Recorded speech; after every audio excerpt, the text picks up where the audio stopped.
Hello everyone, welcome back to the Wolfpack. Now today we are finally doing our top 10 board games. Finally back at it again this year. And this time I thought it would be super fun if you all play along in the comments and see if you can guess which game that I am teasing as I build up this list. Starting with number 10. This game has absolutely no minis, no standees, no acrylic standees, no gold coins, no fancy resources. There's nothing in this game except cardboard, paper, and your own pencil that you will provide. It is a game that you will not expect to see on my list at all if you know my channel, because it has no deluxification. But let me tell you now, it is one of the most satisfying games that I've ever played. Number 10 is Turing Machine, a game published by Scorpion Mask Games. It is designed by Fabian Gradel and Johan Levet. It is a 1 to 4 player game and plays in about 20 minutes. Let's talk about it.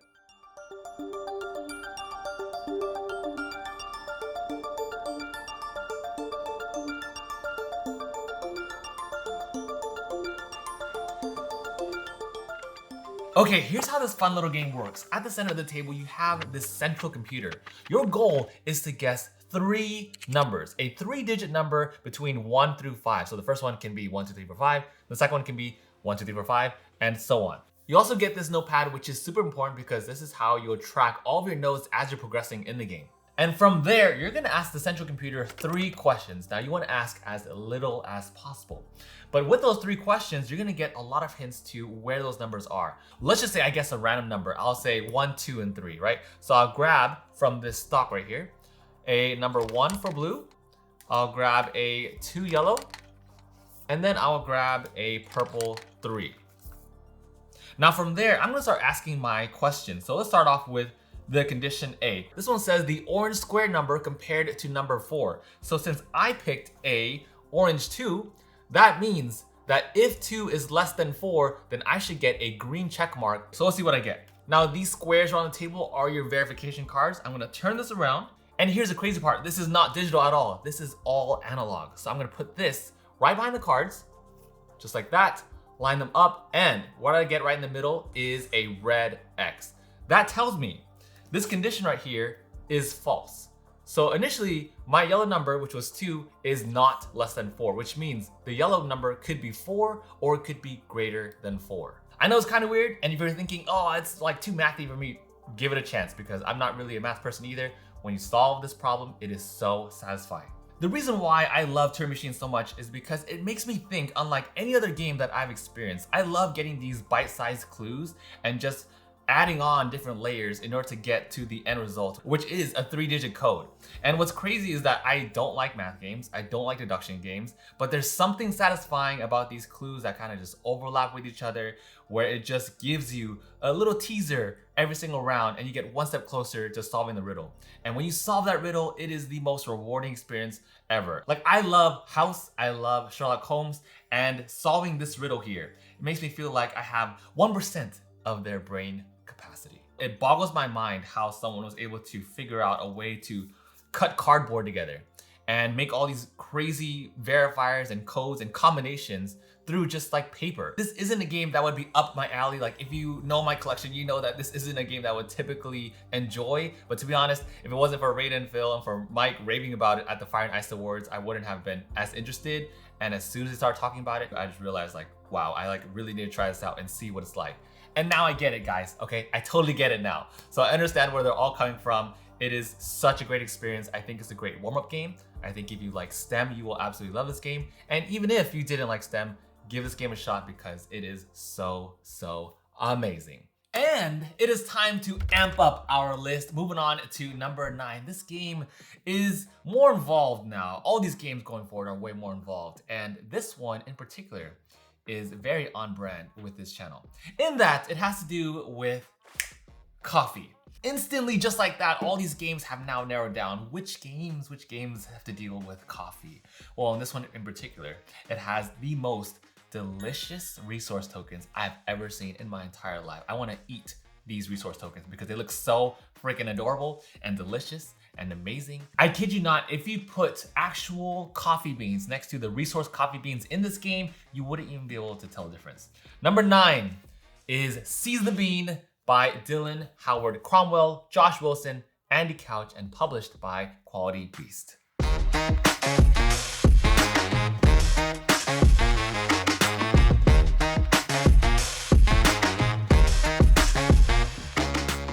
Okay, Seize the Bean is a 1 to 4 player game. It plays in about an hour and a half to maybe 2 to 3 hours, actually, depending on how many players you have. This is a worker placement engine building game where you are trying to have the best cafe in Berlin. Here's how the game works. What you're gonna do is you're gonna take one of your baristas and then take one out of these 6 possible actions. Once you place 2 actions out, then the next phase will begin. Gathering resources is pretty straightforward. Like if I were to go here, it means I gather 3 milk. If I go here, it means I gather 3 sugar. But if I go here, here's where things get a little more interesting because there's a little dexterity game involved where you can actually grab as much coffee beans as you like with the spoon or get a static 6 coffee beans. You literally take the spoon and grab as many coffee beans as you can, and whatever's on your spoon is what you get to keep. Now I know that little mini game sounds a little gimmicky. It's really not, because even if you have like a bajillion coffee beans, it won't really change the gameplay that much because you do have to gather sugar and milk, and it's not that big of a deal to the point where it's gonna mess up gameplay. It's actually a really fun little mini game that I enjoy. Now here's one thing I immediately loved about this game, and that is how thematic it is, because as soon as you're done taking your actions, your cafe is gonna grow a little bit, it's gonna progress. So of course it's going to generate hype. Now let me circle back to the whole point of this game, and that is to have the most good reviews. One way you can get really good reviews is by generating the maximum hype. But you also have to be careful because right after this phase, you have to serve your customers. So all of the ingredients that you've been getting, you have to make sure you have enough to serve each customer, because if you don't, you get negative reviews instead. For me, this phase is the best part of the game when you're serving customers, because this is how you generate all your points, you get all your combos lined up, and you get so many satisfying rewards. And from there, if you served all your customers, they're gonna talk about you, they're gonna spread word of mouth. And the last phase is the end of the day, where you get to restock all of your items and then start over again by placing your baristas in different action spots. Now here's why Seize the Bean is number 9 on my top 10 list. And the reason why is because it has a really good and interesting way for you to balance your actions, to not generate too much hype, to not keep gathering ingredients, to not keep upgrading all of your pantry items. You really have to manage all of your actions wisely before you start gathering up bad reviews, and you definitely don't want those. However, I will say that there are 2 main things that does hold this game back. First off is that there's no insert. You saw the Ziploc bags during the setup, and that kills me inside. It's like, it stresses me out a little bit because I do want to play more often, but I also don't want to deal with 10,000 Ziploc bags. And the second thing that may not be a good fit for you is that there is a ton of iconography here. I just play with like the base core set. There's so many other modules that you can add into this game, which I think is great, that there are a lot of options that you can play with. There's a lot of replayability here, but the iconography really just bogs you down. However, there's a really good game here despite the lack of organization and despite the crazy amount of icons. I think at its core, it is an amazing, really rich, delicious, crunchy game.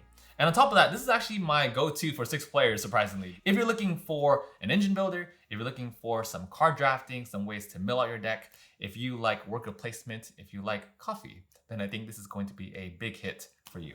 Okay, moving on to number 8 now. Now this one, it has less content, but it is way more seamless, and it feels like with all the bulk removed that Seize the Bean had, this one makes a much tighter experience overall.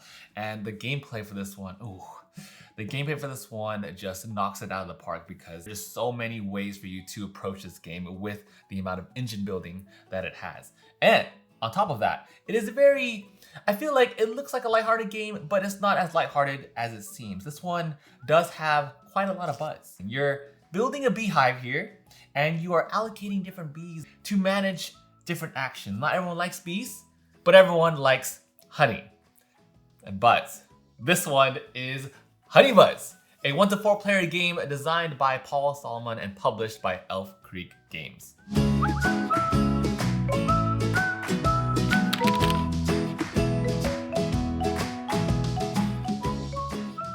You are the chief bee architect trying to manage your own portion of the hive and worker bees to appease the queen bee.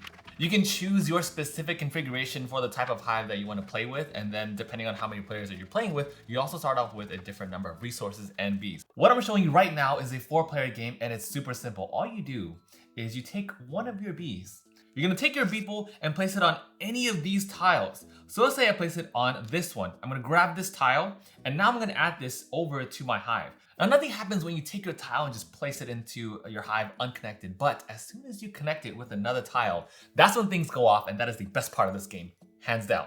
Because once you connect another tile, let's say I connect this one over here. If I connect this one, make a complete hive, now every single icon that you see in that hive is gonna go off and it gets triggered, and all those actions happen back to back to back. For instance, this one will get me some money. The scroll is a wild action, so I can take anything I want. I can grab another bee for later on. I can forge, which means I'm gonna take one of my furry little beeples here. I can take one of these furry beeples and look around for a specific type of nectar that I'm looking for.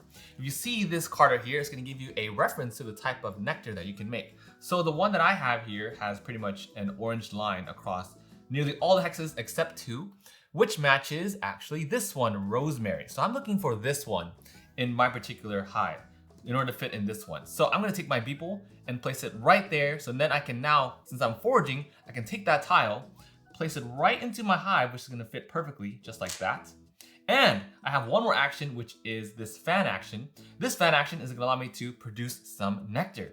So I'm gonna take this nectar and then put it right onto my hive. What are you doing with that nectar, Tim? And what's the whole point in this game? Well, that nectar is gonna allow you to sell that to the market or also fulfill some orders, because some creatures want some of the honey, some of the nectar that you're producing. So when you sell to different creatures in the market, you can make some money off of that. Or this market right here will also allow you to sell different things. So if I were to sell this rosemary, right now it's worth 7 points.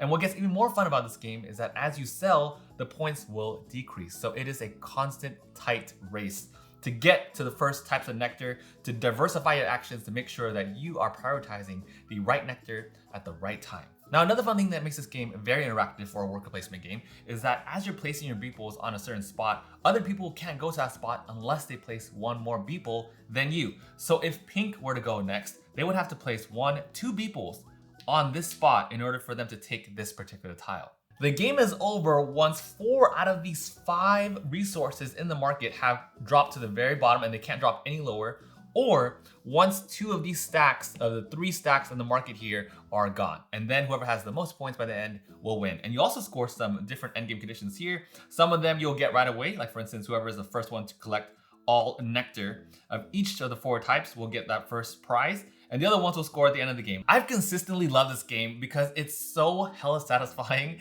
to get those combos and get those awards.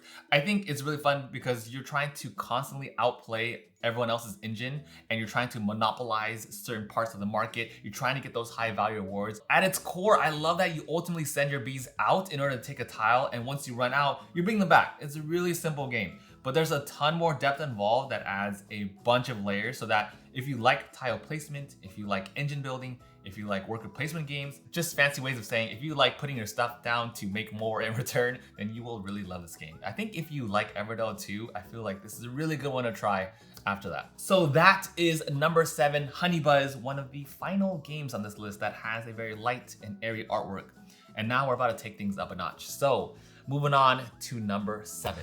Ooh, we know it's getting serious once the lights turn on now, huh? So how have you all been doing on guessing the games so far? Have you been able to guess the games as we tease them out? Because now we're reaching a number 7. So if you're looking for a game that has, arguably I think this game, number 7, has the wildest table presence out of every game on today's list.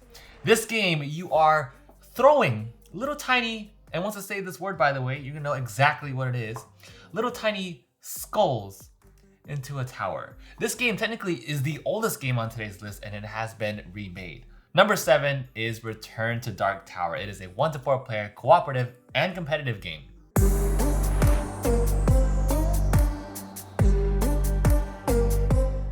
Now in this one, you're playing as 1 out of 4 unique heroes, all specializing in unique abilities, ultimately trying to either defeat the adversary in the tower altogether, or be the first one to defeat the adversary if you're playing against each other competitively. Here's what you're doing on your turn.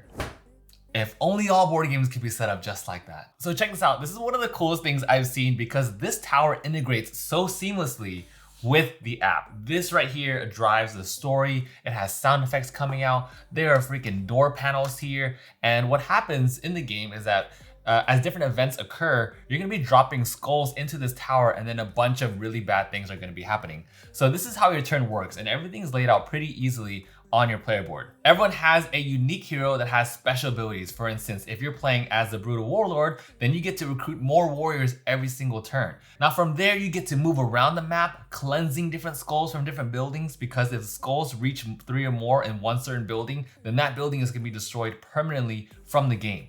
You can also battle monsters before they develop into super strong forms. Combat in this game is pretty different because you're not rolling dice, you're not playing cards. Instead, you are applying advantages. Once you're on the same region as the monster, you can initiate combat. And here is where you apply advantages. So sometimes you'll gain different types of equipment that says something like +1 melee advantage or +1 stealth advantage. So for instance, here I can apply any kind of beast advantages or stealth advantages. So let's say if I have 2 stealth advantages, I can press the up arrow, I'm gonna hit that arrow, and then either it's gonna give me something decreased, like maybe I'll lose a couple of warriors or nothing at all. In this case, it says no losses, and then I can confirm and then continue to the next fight. You can go and complete quests, which allows you to gain different allies, different rewards. At the very end of a turn, you're gonna take a skull from the resource pool and then drop it into the tower. That's where it becomes very, very interesting, especially if you're playing competitively, because everyone has to make sure that skulls are open, because if you don't have enough skulls in the resource pool, if people aren't cleansing, if people aren't fighting monsters, then you have to kind of balance that, because then everyone loses together, even if you're playing competitively. So from there, once you drop a skull into the tower, the app is going to activate. So in this case, we're starting at the beginning of the game, so it's gonna say no events, but later on, there are more monsters that are gonna be spawning and a lot of really interesting events happen. So in summary, there's a lot going on. You're unlocking unique abilities, you're gaining different items and gear, you're fighting monsters, you're traveling across this huge map, new quests come out, new allies come out, and ultimately, you're trying to reach the middle part, which is the tower. Once you reach that tower, you're investigating the dungeon and applying all of your warriors, all of your items that you've gathered and your advantages in order to ultimately defeat the adversary. First, if you're playing competitively, or together as a group if you're playing cooperatively. Now, why did this game make it on my top 10 list? Why is it number 7? Reason why is because this game takes the element of surprise. It takes table presence to a whole new level. Like showing another game with a randomized rotating tower that works with an app that's able to spit out skulls, show different events, have all of these escalating things going on as you progress throughout the game. There's just so much going on here. I love how it keeps you guessing. It keeps everyone excited and entertained for every single round, because you never know what's gonna happen when you drop a skull at the end of your turn. And then it also, I feel like it pits everyone in a unique spot, because everyone has to work together at the same time while competing against each other. Now, competitive mode isn't the best here. If you're looking for a purely competitive experience, you're not gonna get that here, because you do cooperate a lot. And even in competitive mode, the person that reaches like the dungeon first, that isn't always a person that is gonna win, because then they spend all their resources looking for different parts, and ultimately it honestly becomes like a cooperative experience, even in the competitive mode. I usually don't like cooperative games. I love this one. Okay, now tower aside, app aside, you take all that away, is there a game here? Absolutely, because honestly, I feel like the most fun part for me, aside from the table presence, is being able to unlock unique abilities, gathering all these unique items, utilizing these items effectively in order to battle monsters, and using at different advantages. I honestly thought this game might have cooled down a little bit, especially after my review and everything, but we've had like 10, 11 plays of this game so far, and it's still like really amazed everyone and has gotten everyone to the table interested, excited to play again and again, constantly every time we show this game to new people. Bottom line, if you're looking to get people to gravitate towards the table and play some games, if you want to see how apps work extremely well with board gaming, then I highly, highly suggest this one. That Wolfpack was number 7, Return to Dark Tower. Now we move on to number 6. This game, I think, caused me to lose my voice about 4 to 5 times during the holidays. It was a game, maybe my most introduced game to everyone, friends, family during Christmas, Thanksgiving. It was a game that I honestly wrote off for a little bit just because it wasn't really my thing, it wasn't my artwork. But there was one person who completely changed my mind about this game. Number 6 is all about betting. This is a gambling game and arguably a party game as well, a really good one at that. This one is Ready, Set, Bet. Ready, Set, Bet, designed by John DeClaire and published by AEG. This is a 1 to 9 player game. Plays in about 30, honestly plays about 30 minutes. If you add on the other modules, I think it'll expand to like 45 to 90 minutes. And the one who introduced me to this game is Bondsnator. If you don't know who she is an amazing Twitch streamer, a great friend, and we also hang out every night on her stream. Monday through Friday, she streams all the time. You should definitely check it out if you're interested in board games. Honestly, just come hang out and see how fun the stream is. So with that in mind, let's talk about this incredible game that Bonds completely changed my mind about.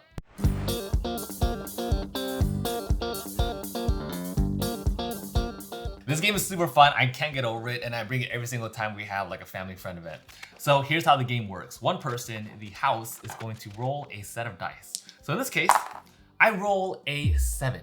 Now with the 7, this 7 horse over here is going to move 1 space forward.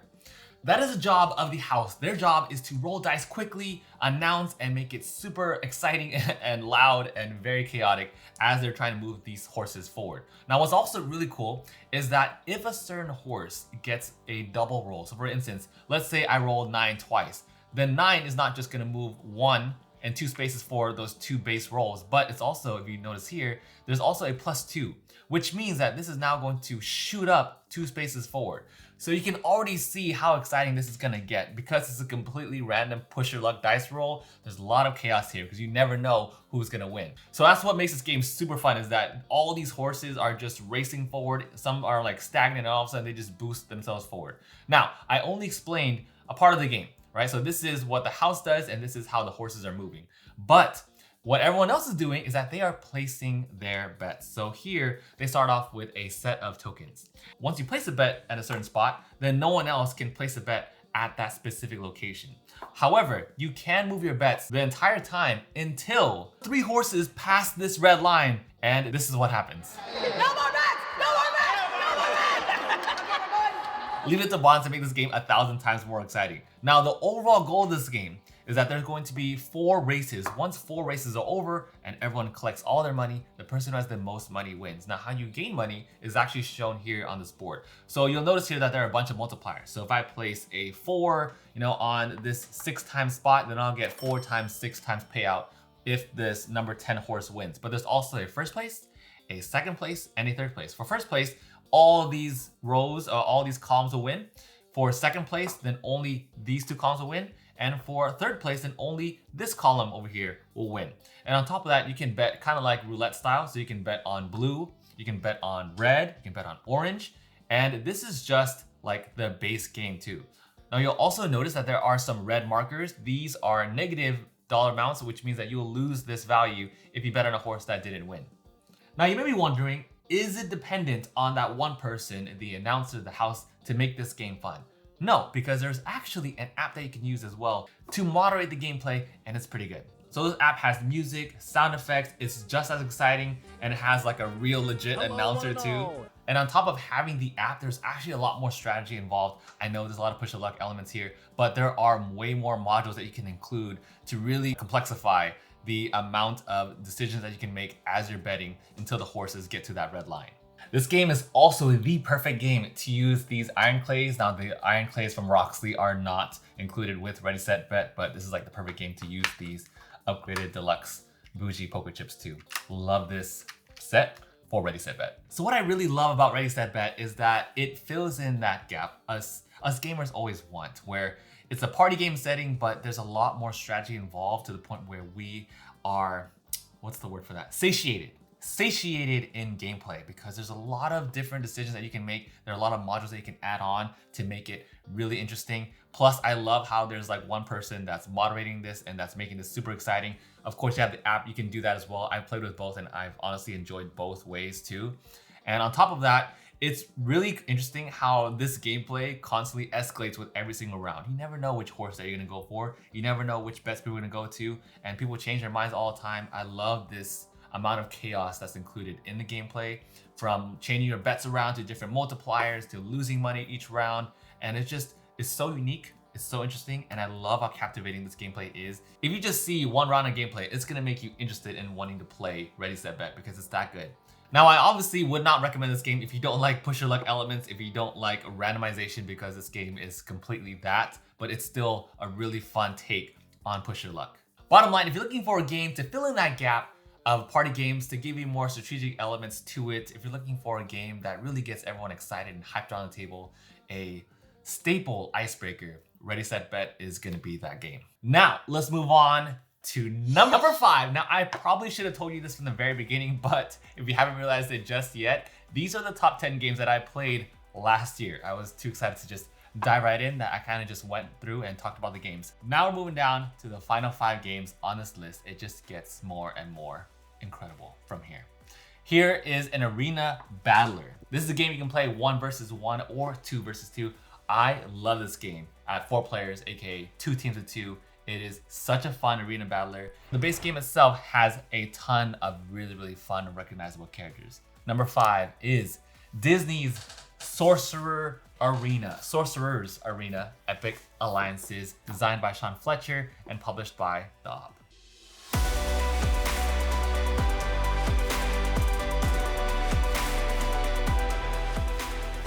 When I first heard about this game's release, I was super stoked because of how much potential it was gonna have with the entire roster of characters that they came out with first, and then the amount of characters that they're releasing after that. So these are asymmetric characters. They have their own unique character decks.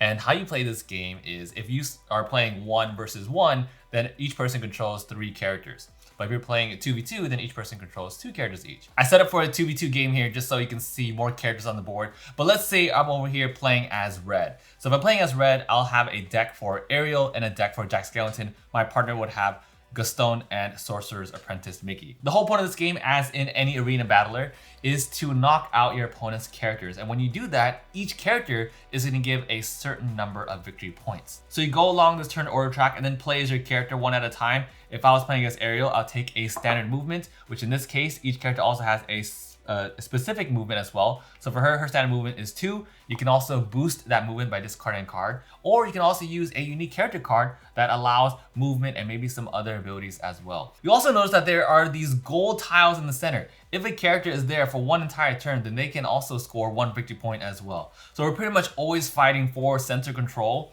And then if any character is knocked out, they can respawn on either side of the arena. You can actually upgrade all of your character abilities too. Each character has something very unique to the field. For instance, if you're playing as Moana, she adds these water tiles. So she is traversing the ocean, allowing her to move faster, but then other people that get stuck in there will have to move slower. If you're playing as Davy Jones, who is also in one of the expansions, he gets to like summon people from the dead, and it's so thematic. I think that has to be my favorite thing about this game, is that every character really plays true to how you know them. Ariel is your healer, Dr. Facilier is your dot class, your damage over time class. Stitch is pretty chaotic and has like little blasters shooting around everywhere. I haven't fully decided who my core 3 is, but let me tell you now, Mickey is gonna be on that list because he is a freaking monster. If you leave him alone to stack up his spells, and then he gathers up all these brooms and just blasts people. And he also has like aerial effect techniques as well. But another reason why I can't stop playing this game is because it's always neck and neck. Like it's always close. It is not really a very distinguished, like, if you play this team, you will always win. There's no auto-winning teams here. I feel like it's very, dare I say, balanced. And it just brings a lot of very exciting table talk to the conversation, especially being with characters that you know and that you grew up with. Now, full disclaimer, I think this is the first game on this list that I've talked about, that I've made commercial work for. So in case that bothers you for some reason, do what you will with that information. But I absolutely love this game. I cannot rave about it enough. And on top of that, they are coming out with a ton more really exciting expansions that are in the works. Right now, I think we have, that we're all allowed to talk about, we have Moana, Davy Jones, and Stitch for the first expansion. And the second one is the Horned King, Mother Gothel, and Jack Skellington. So as I said, very recognizable characters that you know and love.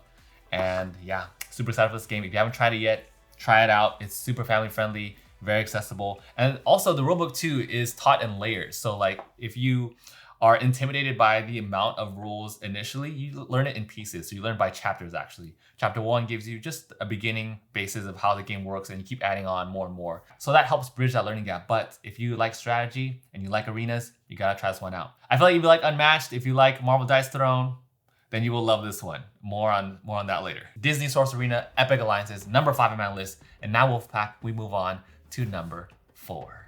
Okay, number 4, y'all. Number 4 makes me laugh because it is a game that everyone so far in my gaming group has not enjoyed except me. And I don't understand why when it's so ridiculously good. Here, we are traveling to Egypt. It is funny though for this game because in the predecessor for this game took place in Japan. It was Rising Sun. Now you know what game it is. When I voiced my opinion on Rising Sun reviewing this game 3 years later, you all made it very clear about how you felt about how I felt, which is really funny because I can't help it, okay? If I don't like the game, I'm gonna say it. And the thing is, for Rising Sun, like I didn't end up liking the bidding mechanics, the tea ceremony. It was just too much negotiation. And trust me, I wanted to love that game. It was all decked out, beautiful, the theme was perfect. It was all really great. But then combat ultimately wasn't for me. And same with the tea ceremony. However, in Ankh, Gods of Egypt, that has completely changed because Ankh feels like a completely different game. I feel like there's very, very little similarities to Rising Sun, but man, Ankh is just so good.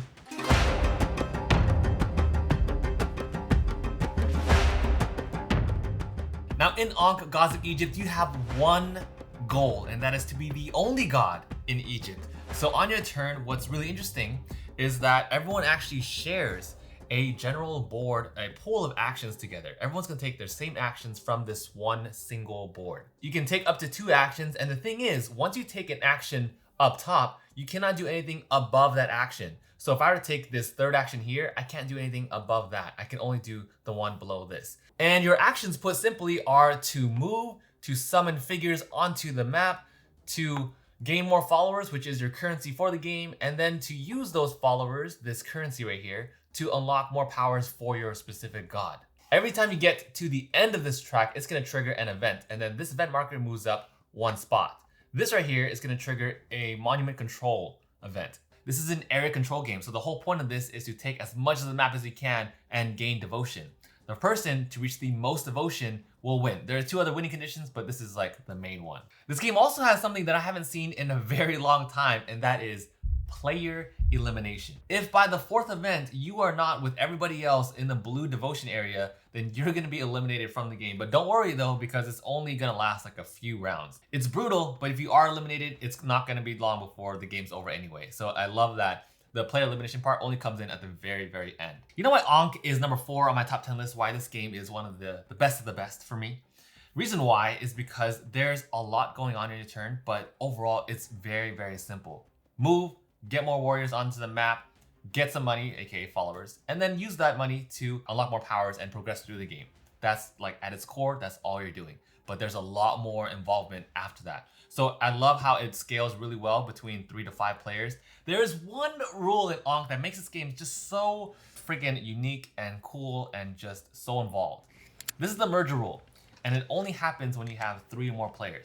What happens is, as the person in first place goes up the devotion track, the 2 players that are like in last place are going to merge together. They're gonna become this Super Saiyan form. They're going to fuse together into 2 gods.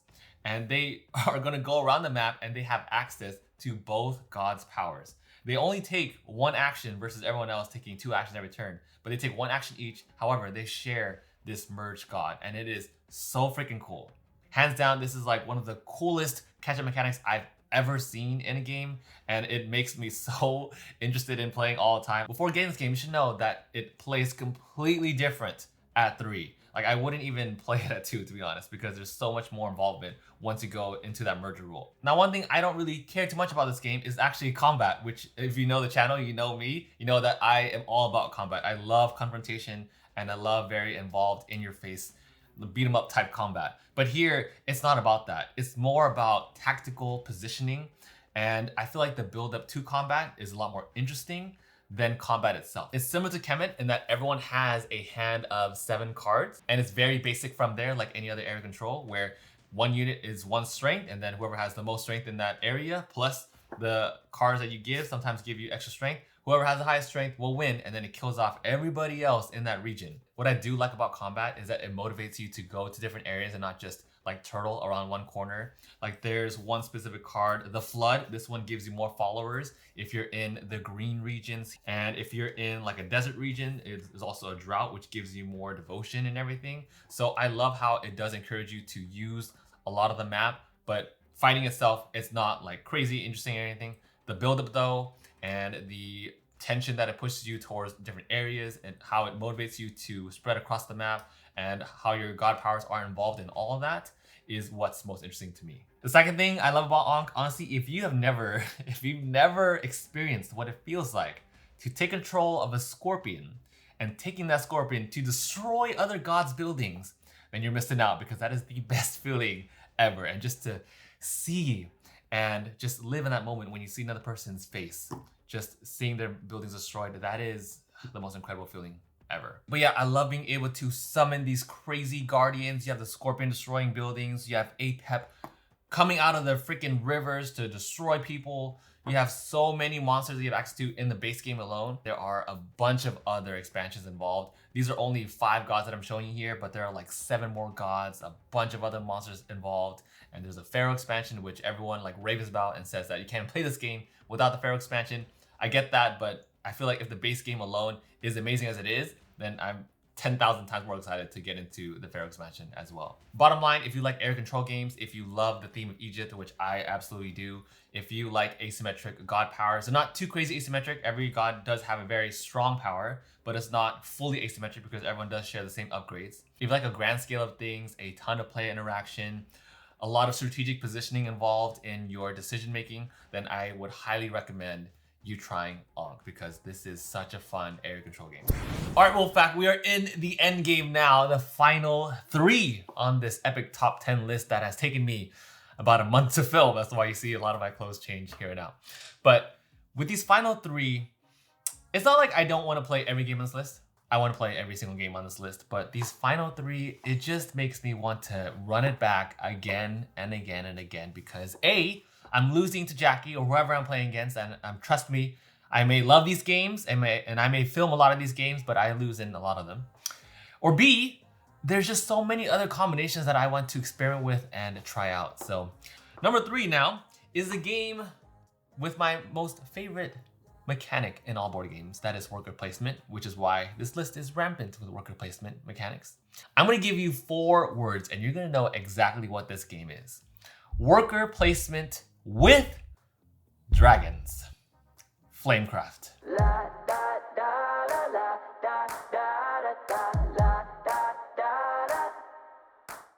Now here's how Flamecraft works. What you're gonna do is you're gonna take one of your very adorable little dragons, and you're gonna take that dragon and place it in any of the 6 starting shops. So let's say I wanna place my dragon over here at the potable potions. With that, I'm gonna gain some resources. So I'm gonna gain 1 potion because there's already a dragon here, and another potion because of this shop. So that gives me 2 potions, 1 and 2. And then I can also, everyone's gonna have a hand of really cool dragon cards. And with those dragons, I can now place a dragon at a specific part of the shop. So now I'm gonna place this gem dragon called Moonbeam over here at this shop. And then when you do that, you also gain a reward as well. So if I place Moonbeam here, I'm gonna gain a fancy dragon. Fancy dragons are used for endgame scoring points or mid-game scoring points. Now from there, after I've gained resources, after I've placed a dragon, I'm also going to fire up a dragon. So I'll go ahead and fire up Moonbeam, which gives me 3 different goods. What am I gonna do with those goods? Well, I'm looking here in the middle of the board, and these are enchantments. These are going to enchant your shops. So I'll gain a bread, a gem, and a meat because of Moonbeam's effect. And if a shop has any abilities, I can activate that ability as well. So let's gather, I'm going to a specific shop, I'm gaining some resources, I'm activating and placing dragons. That's one main action. The other action you can do is you're gonna take those resources that you've been gaining and then enchant a specific shop. So for instance, I can take this Will-O-Wisp enchantment, and since it has a leaf symbol, I'm gonna place it behind this leaf shop. And if my dragon was here, then I can gain 1, 2, 3 leaves because of that additional enchantment. And then I can also fire up as many dragons as possible that are located here. So if there were a total of 3 dragons in the shop, I can fire up every single dragon.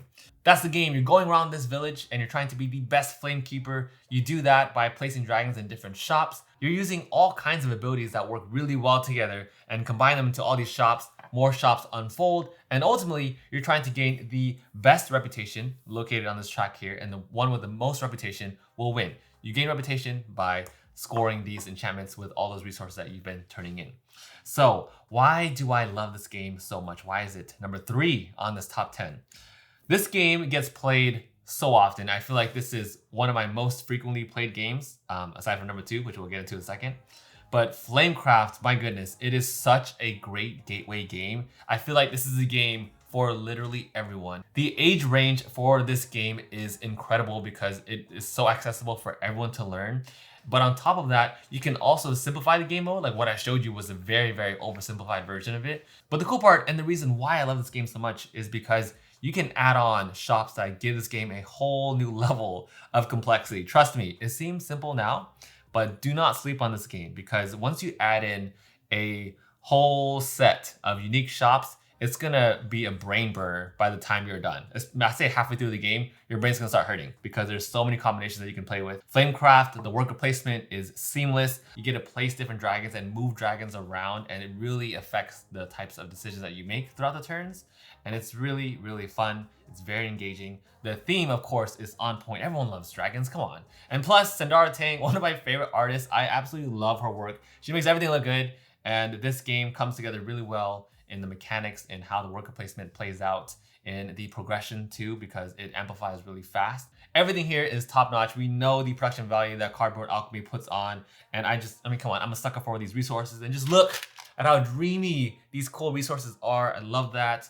And it's just such a huge hit in our family with Flamecraft. Like everyone loves Flamecraft. I don't know a single person that I've introduced this game to that doesn't like it. Bottom line, if you like worker placement, if you're looking for a gateway game, if you're looking for a game to introduce to brand new gamers and also to satiate the strategy that more experienced gamers crave, you gotta try out Flamecraft, my number 3. Now, moving on to the final 2 games. Now let's talk about number 2. Number 2 on my list, 6 months ago, I said that this was the best dice game of the summer. And since then, it has only climbed up my list. It is also my most played game last year because of how travel friendly it is. And I can't get over how good this one is because we can bring it everywhere. I can play it all the time. I swear to you, I never leave this game without losing my voice because I am always screaming and yelling because my passion just spills out from playing this one because it's so freaking amazing and it brings out the best and the worst in me at the same time. Number 2, with a roster of 8 heroes by now, is Marvel Dice Throne.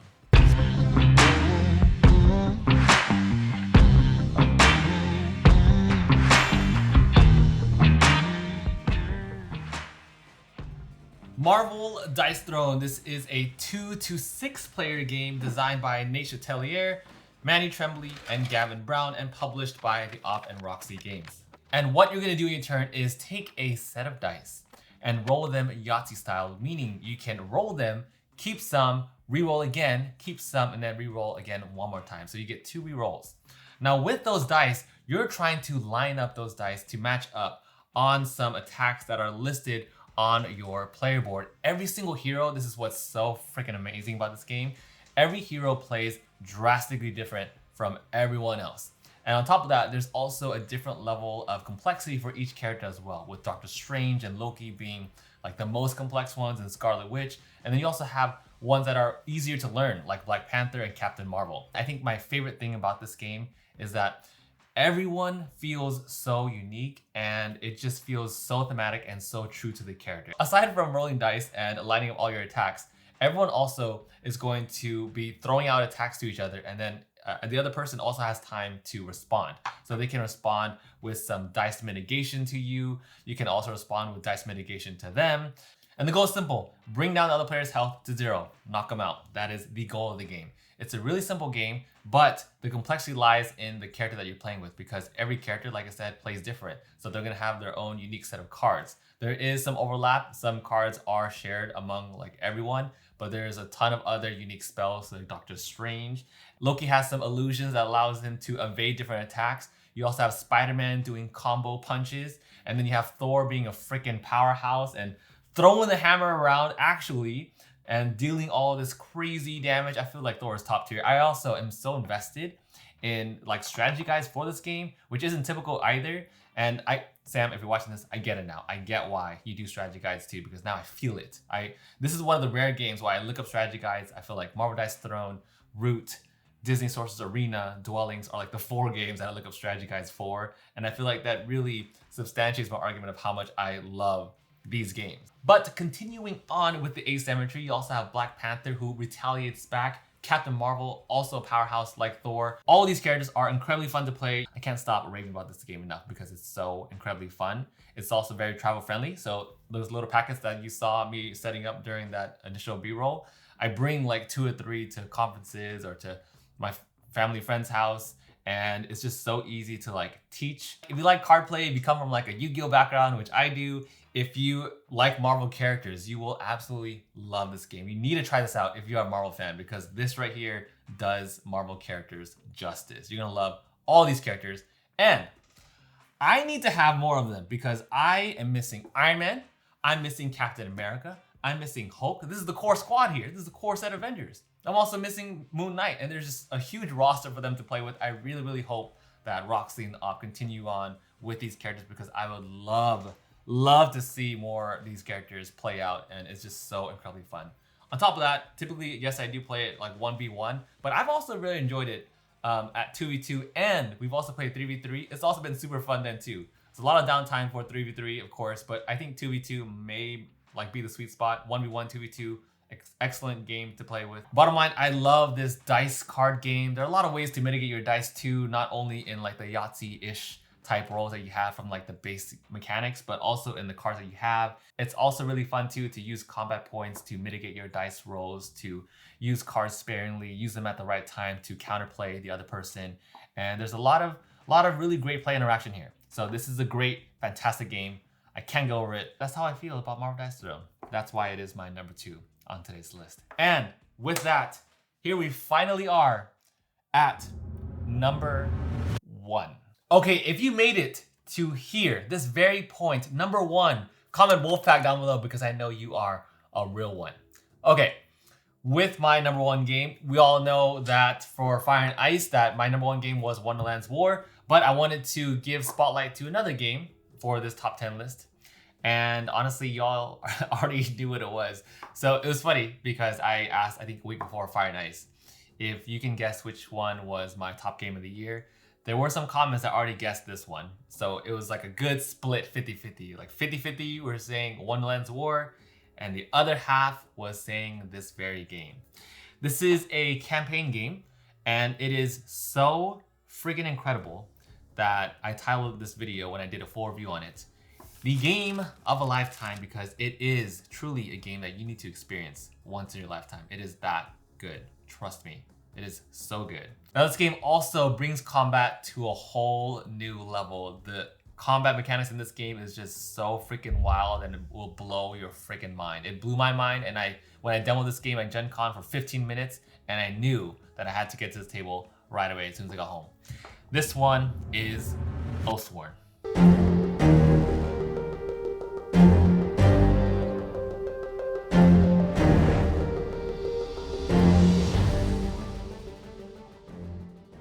Now, Oathsworn Into the Deepwood is a 1-to-4 player campaign game designed by Jamie Oliver and published by Shadowborn Games. Now, quick note, I am showing you stuff from Chapter 1. I do want to show you some other stuff, but just in case like you don't want to be spoiled, know that I have to show you something, and I'm going to show you stuff from Chapter 1. Okay, so in the story mode, you're going to be traveling around with the Free Company and investigating this city. You can choose to follow along with the storybook, or how I love to do it is not only do I like to play at night when it's dark and moody and it fits the vibe, okay? Not only do I like to do that, but I also like to play with the app because it also integrates music, and the voiceover too for this app is insanely immersive. I love it. So in the story, you're gonna be making a lot of really interesting decisions. You're talking to different characters depending on the group that you've chosen. The characters that you have with you can influence the story's decisions as well later on. You pick up different items, you investigate clues, you get geared up, you gain potions from the apothecary. There are a lot of interesting decisions that are involved in the story mode. There are some minor fights, and there are also some decisions that can really affect how prepared you are for the encounter mode, which is the second part of this game. This is like the best part of this game. I love the story. I know a lot of people like to go straight into the instant action mode, which the game offers as well. I think that's like one of my favorite things about this game is that there's so much flexibility in the type of gameplay that you want to experience. If you want to go straight to the action, there is an instant action mode. If you want an easier way to simplify your characters, there's that too. If you want to roll dice, you can do that. If you want to stick to cards, you can do that. If you want to do some of both, you can do that too. That's like one of the biggest highlights about Oathsworn is that it tailors to a lot of different player types, and everyone can experience this game so differently. So the encounter mode, the game builds up with the story, right? You're getting prepared and you're getting into the story, and then when you get to the boss fight, this is where the game really steps it up like 3, 4, 5 levels higher. Because not only is the complexity a lot higher too, there's a lot going on in the encounter, but a lot of the rich mechanics in the gameplay really shines in this mode. Because the combat, which I've been raving about in tons of videos, is incredible. You have a choice. You can roll as many dice as you want, or you can draw as many cards you want, or you can do a combination of both. Just that idea alone makes it so freaking fun. Plus cards and dice can also crit, so it has that mechanism from Arcadia Quest. You can also choose the difficulty of this game. I've been playing this game in the normal mode, and from the bosses that I've experienced in the normal mode, the difficulty seems like spot on. They have started out like medium to hard already, and I've already reached the point where I've like lost plenty of times. And it isn't like to the point where resetting is annoying. I think that's like one of the most deterring away from campaign games like this is that when you have a hard reset, because it's not like playing a video game or an open world RPG. When you do that, you press 2 buttons and you respawn at a specific point. For respawning in a board game, it's always important to keep in mind how much you have to do to reset everything. But the encounter, super simple. You put the terrain back, you put the boss back where it starts, and then you put your characters right where, anywhere they can start actually, usually in like the middle bar of the central map. So the reset is really quick if you lose, which you will lose. The dynamics of the encounter gameplay is insane because the bosses, you can attack them at different angles. Bosses are also going to progress and they're going to get crazier. They have 3 stages of fighting in which they become more and more difficult to fight. You can also smash against the terrain and take damage. There's a knockback, there's aerial effect. All your characters, like I said earlier, play differently. So like I have loved playing as a witch, and she summons like these fire tiles and water tiles, and then she uses them to consume them up, and then does like lightning storms and firestorms, which has been the most incredible thing to play as. Like I have always loved playing a mage class. They really made the witch shine in this game, and that's just her alone. Like there are a bunch of other characters that I still haven't experienced just yet. Here's the bottom line. I love this game. I can't stop thinking about it. You need to experience this game if you're open to the idea of playing campaign games. Like this is the campaign game to try out and to really play cooperatively or solo too. Like I mostly played this as solo. I've tried it at co-op. It's fantastic at both. Co-op, of course, is a lot more fun, and I feel like filled with laughter because we're always making like stupid decisions between me and my group. I also want to tell you about the fights where we have been literally on the edge of our seat, about to risk it all, and there's an ending to that. But I hopefully will do a full spoiler review once I finish all 21 chapters. And yeah, I can't rave about this game enough. If you want a polished game with insanely good combat, insanely good storytelling, and just really great attention to detail, like there's so much detail involved in every aspect of this game, this is the one. So with that said, those are my top 10 board games for 2022. Last year, I think last year has been an incredible year for gaming overall. I just can't get over how good all these games on today's list are. I hope you all had fun experiencing today's cinematic top 10 list. I just hope you enjoy it overall, because it's been a mission putting this together. It's also been super fun to do it too, as gear grinding as it is. If you're still here, thank you all so much for watching. Comment #Wolfpack down in the comments below so I know you made it to the very end of this month-long stretch of filming these 10 games. So yeah, thank you all so much for being here. You're always so supportive. I'm always thankful for every single one of you. Let me know how many games you managed to guess out of all 10 as I teased each and every one of them. And I will see you all in the next one.